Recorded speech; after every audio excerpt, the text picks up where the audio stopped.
This is the Roller Coaster Podcast, and I'm your host, Lucie Q. Life is a wild ride. It has twists and turns. It's scary, exciting, and downright fun. So throw your head back, arms in the air, and come along with me for the ride. Life is like a roller coaster, baby, baby. I wanna ride. Thank you for joining me for this episode of the Roller Coaster, episode 116. And what's really exciting is that while this is the 116th episode to air, I have up to episode 150 recorded and another 26 to record in August, with 15 more scheduled for September. All in, this means I'm on target to reach episode 200 in November. Yay! Okay, before we go any further, I wanted to talk about nectargrowth.com. nectargrowth.com. Nectar is an extension of the roller coaster. It's where you can start your own journey of self-exploration and growth. Our signature course is a journey of self-improvement. And while it's valued at $397, once you join, it's available to you at no cost. That's right, it's free to join for a very limited time. We have different topics of interest, blog posts, daily affirmations, journal prompts, and you can connect with some of the fantastic coaches we've had here on the roller coaster. Soon, we'll also have videos, meditations, live discussions, and events. So if you're feeling stuck, if you're feeling like you need a change and not sure where to start with Nectar Growth. Come join us. You know you're worth it. Now, we've had a couple of glitches with the last couple of weeks, so if you're having trouble, send me an email at hello@nectargrowth.com. Don't worry, I'm going to have all of this in the show notes. Over the past few weeks, we've been chatting about the journey of self-improvement. I've shared some of my journey, what's worked, and what hasn't. Understanding and developing my sense of self-love has been pivotal in my journey. And truly, you can't fully love others until you love yourself. Today, I'm going to explore what self-love is and what you can do to get more of it in your life. But before we get into self-love, there's a couple of things you're going to have to wrap your head around. First, you have to accept your faults. We are all perfectly imperfect. Being able to accept your faults is key. It's a misconception that self-love is all about focusing on the positive. What it really means is that you're accepting yourself exactly as you are. You know your weaknesses, and you love yourself anyways. You also have to be compassionate towards yourself. And, we do tend to be our biggest critics. Just think about the way you talk to yourself in your head. And then ask, is this how I'm going to talk to a friend? Chances are, there's no way you would say any of those things that you have in your head to your friends. If you want to love yourself, you need to have self-compassion and learn to be your own cheerleader rather than a critic. Another important aspect is understanding want versus need. Self-love doesn't mean indulging in the things you love, those things that aren't necessarily good for you. The truth is, self-love is more about giving the mind, body, and spirit what it needs, not what it wants. For example, if you're overweight, you may want to indulge in your favorite foods, but where you need to start is eating healthier. So learning to focus on what you need and not what you want is really important. Another thing that pops up is perfectionism. Now this is just another form of fear. It's the fear of being rejected by those around you. And while it can feel like there's a lot of pressure to be perfect, the perfect parent, the perfect friend, partner, but striving for perfection is bad for your mental health, and it can be bad for your physical health too. So it's important to let go of the concept of being perfect. You also have to trust yourself. Listen to your inner voice, not the negative one, not the itty bitty shitty committee, but your inner wisdom. It's easy to be influenced by the people around us, but you have to weigh what other people think and say versus what you feel is right for you. Self love is about focusing on what you want and what you need. One of the main barriers of self love is self sabotage, and this can show up in various forms, but regardless of what shape it takes, it's going to derail you and your progress.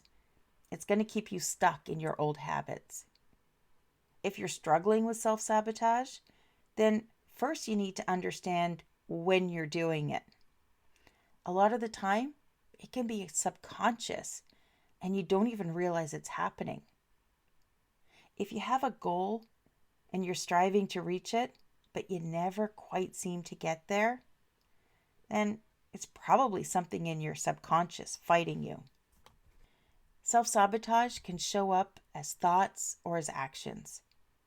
They also may be because of something that we do or don't do.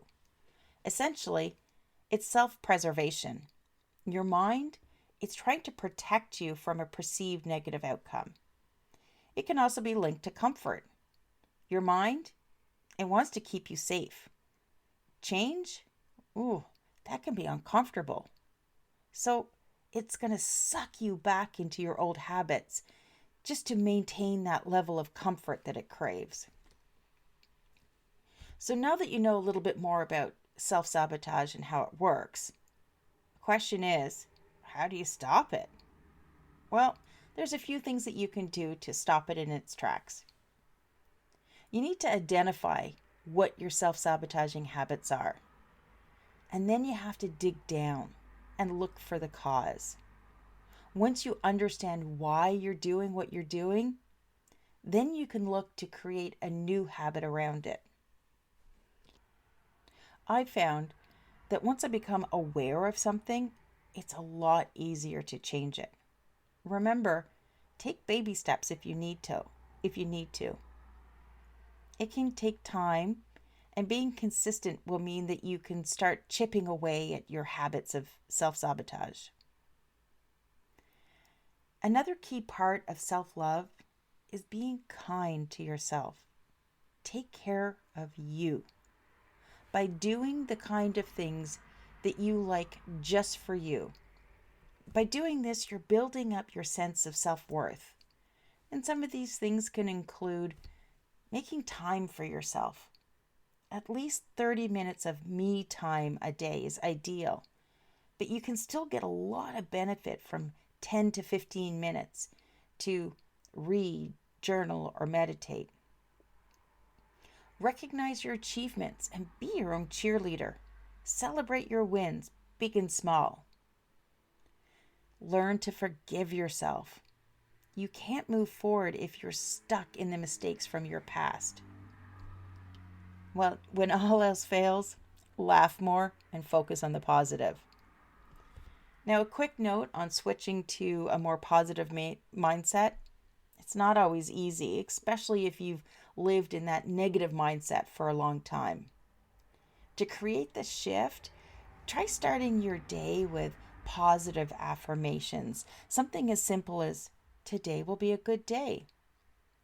Really, if you Google affirmations, you're going to find no end of ideas to work with. Look for humor in tough times and see failures as lessons. Ultimately, when we struggle, it's really easy to feel like a victim. If you feel stuck in life, you might feel helpless and like it's out of control. Taking responsibility for your life and not seeing yourself as a victim, it will empower you. There's always a choice we can make to change our lives. It might not be an easy choice, but there's always a way to improve our situation. If you truly want to focus on self-love, it's important to be able to differentiate between your thoughts and your feelings. How we think influences how we feel, and how we feel can impact how we think. So the two are closely interlinked, but they aren't the same thing. For example, if I were to ask you how you feel about getting passed over for a job, you may say that you feel that it wasn't fair because you worked hard. But that's what you think, not what you feel. What you feel could be anger, disappointment, or sadness. It's your thoughts that cause you to stop focusing on self-love. And they often make a situation seem much worse, or it talks you out of trying to improve things. That's why it's important to separate the two. To live your best life, you're going to want to show love to your mind, to your body, to your spirit. And you can do that in different ways. Try doing something that makes you happy every single day. There doesn't need to be a reason to treat yourself to the time it takes for the things that you love. Just do something that you enjoy, just for you, and see what a difference it makes. These days, especially after the last year and a half, we've been spending a lot of time online. Whether it's checking social media, watching videos, or just browsing the internet. Staying stuck to a screen, it can be bad for your health. So every now and then, it's important to take a little break from technology. Think about hobbies that you can have outside of technology. Do you like to draw or paint or color? Do you love to curl up with a good book? Whatever it is, take a break. It can do wonders for you. Deep breathing and meditation are also great ways to reduce stress and calm the mind. All it takes is closing your eyes and taking 5 deep breaths in and out. If you're stressed, you can also practice counting backwards, because this forces the mind to focus more intently on something specific that isn't negative. And exercise, it isn't just essential for keeping our body healthy. It's also important for the mind too. Just 10 to 15 minutes a day can make you feel so much better. But if you can, go for 30 minutes a day. And with exercise comes healthy eating. And it is an important part of self-love, because who doesn't want to indulge in comfort food? But your body craves a healthy diet. And when you eat healthy, you feel better, you're more energized, and you're more positive. And don't forget the water. Drink plenty of water too, because this helps flush out toxins and keeps you feeling better. Another great tip for self-love is get outside. There have been a lot of studies which have shown the benefits of nature on the mind and body. Going for a daily walk can help you clear the mind, get fresh air, and make you feel so much happier. These are just a few examples of how you can show yourself more self-love. Self-love, it isn't selfish. It's needed for a happy and healthy life. If we were all to practice a little more self-love, imagine what the world would be like. And once you figure out how to truly and fully love yourself, it's then that we can love and be our best for all the people in our lives. Thank you for joining me today. Remember, your support of the roller coaster is always appreciated. If you can, leave a rating, review, or comment. It will help me reach more people. And share this episode and lecture with your family and friends. Join me next Friday, and until then, I'm sending you my virtually distant hugs. Thanks for listening to this episode of the Roller Coaster Podcast. Want to chat or share your ideas about today's show? Pop me an email at hello@therollercoasterpodcast.com. Don't forget to connect with me on Facebook and Instagram at The Roller Coaster Podcast. Our theme song, Roller Coaster, was performed by The Lucky Setback. Audio editing by the one and only Jeff Quigley of Quigley Creative. Life is like a roller coaster, baby.